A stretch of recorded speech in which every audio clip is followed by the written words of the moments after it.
honestly have no regrets of my time in Cleveland, of what I tried to give to that place. My role right now is to help us win in any way I can. I feel disrespected, 100%. I'd like to be out there, but PJ played his off and deserves to go out there again and play. I already know that my subscribers are probably going to go into the comment section down below and say, Mike, I think you've made this video before, at least once a month over the past couple of months. But here's the crazy thing about the story of Baker Mayfield. It just keeps getting worse. I mean, it's kind of baffling how he took a situation that's unfortunate and just dug himself a deeper and deeper hole. And now it's gotten to the point where I don't know if we're ever going to see him play football again past this year. So before we get to the content, we do cash giveaways at the end of every week for a subscriber that turns on our notifications on this channel. Now that we got all that out of the way, break!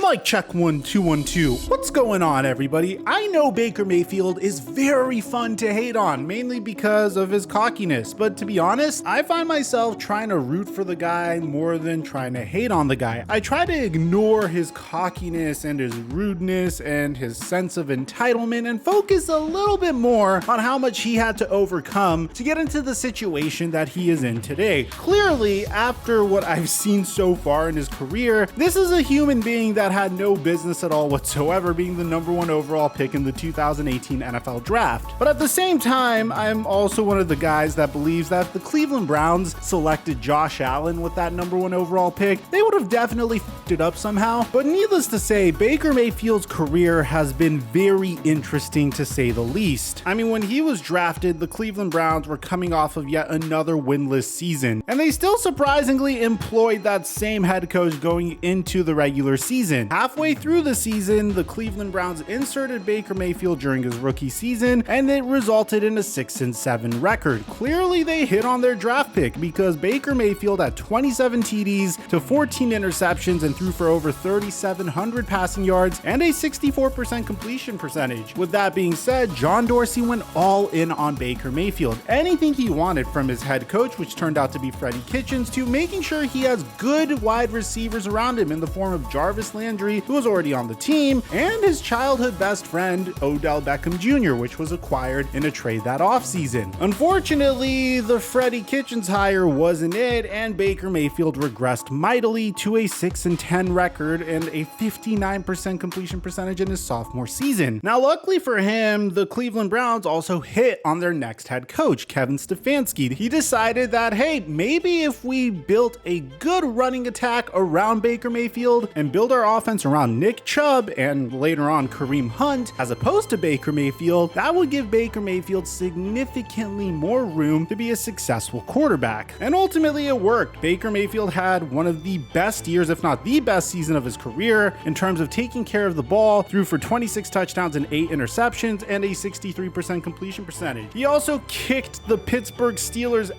in the playoffs that offseason and led the Cleveland Browns to one of their greatest finishes in decades. But things came crashing down in 2021 for Baker. Baker sustained multiple injuries throughout that season, but felt like it would be courageous of him if he played the Iron Man role and still was the quarterback of the Cleveland Browns. As a result of his poor play, you saw Odell Beckham Jr.'s dad literally call him out through a series of video clips of Baker missing his son, who was typically wide open. Odell Beckham Jr. would eventually get released. Baker Mayfield would lead the Cleveland Browns to a 6-8 record. And the question that loomed throughout the entire offseason is, what are the Browns going to do once Baker's contract expires? Is this a guy that you pay a max contract? Probably not. Is he going to accept any other type of contract? I don't know. He did have a very valid point of being the best Browns QB in probably 2 decades, but at the same time, it didn't necessarily seem like he was an individual that deserved a top 5 or even a top 10 QB contract. And when the opportunity came for the Cleveland Browns to lock in on a brand new quarterback, they decided to go all in on him. Originally, the Browns tried to trade for Deshaun Watson. Deshaun Watson didn't want to go to Cleveland, and Cleveland was so desperate to upgrade their quarterback situation that they signed Deshaun Watson to the craziest contract in NFL history, a fully guaranteed $230 million contract. Now, this is where Baker Mayfield made a mistake that was so egregious that he completely sabotaged the remainder of his career. Instead of looking at the situation and actually trying to think about how he should handle the fact that his current team went out and got a completely different QB, which had its own question marks at the time, might I add, Deshaun Watson was still fighting civil lawsuits. The NFL was still trying to figure out how to punish him. There were still a lot of questions that were up in the air. But despite all this, the Browns were already making improvements on their offense. They just traded for Amari Cooper, for instance. So instead of really trying to figure this situation out, the moment he found out that the Browns were pursuing Deshaun Watson, even before the trade was accepted for Deshaun Watson, Baker Mayfield put out a very long farewell message onto his Instagram page. Meaning the very moment the Browns were looking at other options to upgrade the quarterback position, Baker Mayfield got into his feelings and thanked the Browns for the time they spent together. This is without a doubt quite possibly the biggest mistake of Baker Mayfield's career thus far. Because what would ensue is, throughout the next couple of months, the Cleveland Browns weren't necessarily looking for a new backup QB. Yeah, they signed Jacoby Brissett, but at the same time, they were rumored to be looking at players like Jimmy Garoppolo, but they decided to roll with Jacoby Brissett. Eventually, they decided to trade Baker Mayfield to the Carolina Panthers with less than a month left before the season actually started. Now, here's why it was such a mistake for Baker to do this. When you think about it, what would have been a better situation? You have an upgraded offense with the acquisition of Amari Cooper in a system that you're already comfortable with after an offseason where you can make an argument that you got healthier and play out your contract year on that team until Deshaun Watson comes back? Or would you rather go to a completely new team that's its own dumpster fire? Matt Rule was on the hot seat before the season began. The Carolina Panthers did have weapons like Christian McCaffrey, but they weren't anywhere near the tier that the Cleveland Browns weapons were. And when you take a look at the way Baker Mayfield handled his situation and compared it to a man like Jimmy Garoppolo, who graciously not only accepted Trey Lance as the starter of the 49ers, but even took a pay cut so he could stay with the San Francisco 49ers, because he himself understood that if he stayed with the San Francisco 49ers, he could potentially find himself in a significantly better position that offseason with more leverage to negotiate a deal with a brand new team. And ultimately, that dice roll by Jimmy G paid off. Unfortunately, earlier in this season, Trey Lance suffered a huge injury. Trey Lance suffered an injury that put him out for the rest of the season. Jimmy Garoppolo once again was the man under center. And don't get me wrong, there were some hiccups for the San Francisco 49ers, but they're really going all in for a Super Bowl this year. I mean, they acquired Christian McCaffrey recently, so clearly the dice roll by Jimmy G, the risk he decided to take and the decision he decided to take from the San Francisco 49ers, without a doubt, is not only going to result in him potentially getting another starting gig after this season, but it could result in him potentially winning a Super Bowl. And if he does win a Super Bowl, you could expect a contract being offered to Jimmy G that kind of resembles the one that Nick Foles received after he led the Philadelphia Eagles to a Super Bowl. And don't get me wrong, Nick Foles' tenure in Jacksonville did not work out at all whatsoever, but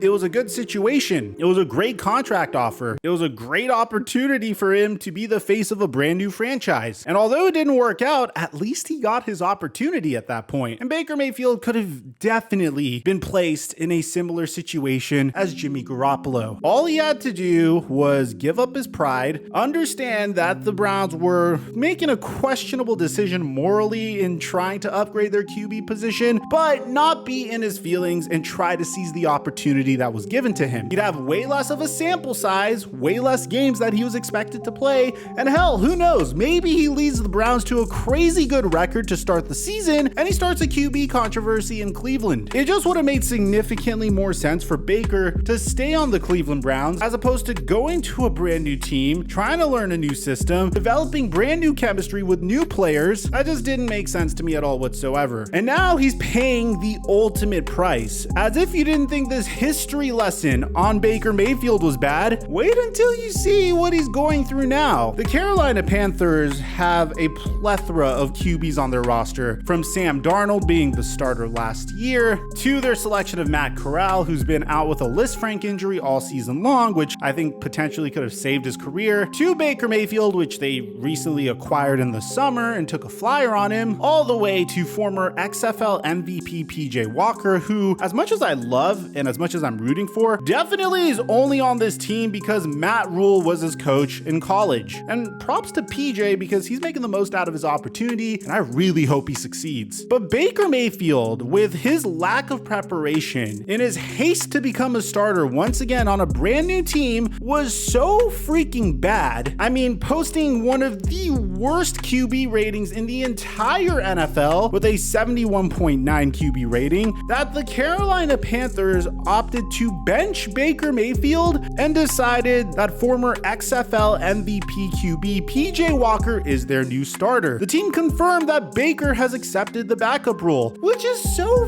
funny to me. Don't you see the irony in this? If Baker Mayfield was willing to accept the backup role for a brief period of time in Cleveland, he could have chose the team he went to this upcoming offseason. Now, this is obviously assuming that he would have performed, but come on. What do you think sounds better, being the backup to Deshaun Watson? Because Deshaun Watson, in my opinion, is at minimum a top 7 QB in the NFL. At least prime Deshaun Watson was. I know he hasn't played for a while. Or being the backup to the former XFL MVP PJ Walker, respectfully. Now, this looks even worse on the Panthers because the Panthers traded a 2nd round pick, a 4th round pick, and a 5th round pick for Baker Mayfield and Sam Darnold, who are both on the bench for a QB that was already on the Panthers roster since 2020. Now, in regards to this benching, it's just so shocking to see how Baker is handling it, and just the contrast to how he could have handled it in Cleveland. I mean, Steve Wilkes said that Baker has been the ultimate pro. He has supported PJ on and off the field. It's a testament to who he is as a person. Hell, you would think that Baker would say, "What they are doing to me in Carolina is horrible. I'm a starting QB. I'm on a contract year. I need to definitely start." but look at what he said right before the NFL trade deadline. I want to be here. I mean, I've spent enough time with these guys. I want to be here.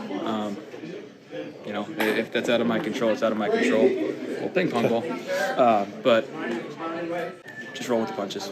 Yeah. So he didn't demand a trade. The moment the Cleveland Browns were even looking at Deshaun Watson, he posted a gigantic farewell letter. I mean, look at this interview and then question, where the hell was this Baker in Cleveland? My role right now is to help us win any way I can, and that's practicing, helping out in the QB room, and doing scout team stuff, and just trying to get under their skin on defense. So I'm enjoying what I'm doing right now.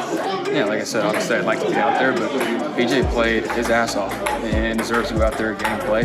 So doing whatever I can to help this team win. This is just the latest example of true mismanagement of a career. This is an individual that could have easily put himself in a great situation to succeed. I'm gonna be honest, I do believe the NFL takes a significant amount of skill to succeed. I would say about 40%. I think the other 60% are the circumstances you're placed in. I mean, let's be honest, if Patrick Mahomes was drafted by the Washington Commanders, do you think he would have been successful? If Josh Allen was drafted by the Cleveland Browns, do you really think they could have developed him properly? I mean, we've seen instances of quarterbacks go to these teams before and not find success. And unfortunately for Baker Mayfield, it appears as though he just completely neglected that part of the NFL. He didn't acknowledge the fact that it was very important for him to be placed in a good situation to succeed, and not just him being in his feelings about the whole situation he was in. And unfortunately, as a result of it, you might not see him in the NFL next year. Let me know in the comments section down below what you guys think about all this. Aside from that, I'm your boy Mike,